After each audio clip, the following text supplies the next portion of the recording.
Pemirsa Presiden Prabowo Subianto menandatangani peraturan pemerintah PP nomor 6 tahun 2025 tentang perubahan atas PP nomor 37 tahun 2021 mengenai penyelenggaraan program jaminan kehilangan pekerjaan JKP.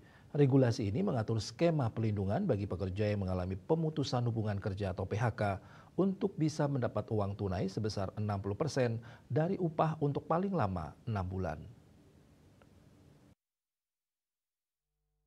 Menanggapi hal tersebut, Ketua Pengurus Cabang Federasi Serikat Pekerja Pariwisata (FSP Par SPSI) Kabupaten Badung, Slamet Suranto mengucapkan terima kasih kepada Presiden Prabowo yang telah memberikan perhatian kepada para pekerja yang telah kehilangan pekerjaannya.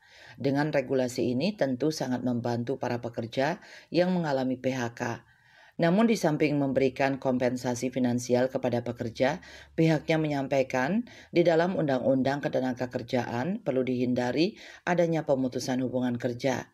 Di sisi lain, dalam Undang-Undang Cipta Kerja terdapat pasal-pasal yang mengatur bahwa perusahaan terkesan sangat mudah melakukan PHK kepada pekerja. Ya, itu dari kami Serikat Pekerja Badung, PC Par Badung. Terima kasih dan penghargaan kepada pemerintah yang telah memberikan perhatiannya kepada pekerja yang kehilangan pekerjaannya. Tetapi sebetulnya yang ingin kami sampaikan juga, harapan kami kepada pemerintah, kepada Presiden, kepada DPR adalah jaminan kehilangan pekerjaan ini hanya sifatnya sementara dan membantu. Tapi yang penting bagi kami adalah di dalam Undang-Undang Tenaga Kerja itu sebetulnya kita patut menghindari adanya pemutusan hubungan kerja. Nah, ini yang perlu kita perhatikan. Pemerintah, pengusaha, dan serikat pekerja itu berusaha keras untuk menghindarkan adanya pemutusan pekerja. Nah, juga di dalam beberapa ketentuan Undang-Undang Cipta Kerja itu ada kesan dan terlihat di dalam pasal-pasal itu perusahaan itu sangat mudah untuk melakukan PHK. PHK baik mungkin misalnya ada kerugian, itu juga mungkin bisa dilakukan. Nah, yang paling sangat membuat kita bertanya dan mungkin kita nggak terima adalah menghindari kerugian itu juga bisa di PHK. Nah, pasal-pasal inilah yang perlu diperhatikan lagi.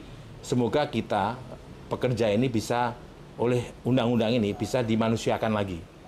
Jadi perusahaan sangat aneh bila ada aturan tidak rugi bisa melakukan PHK.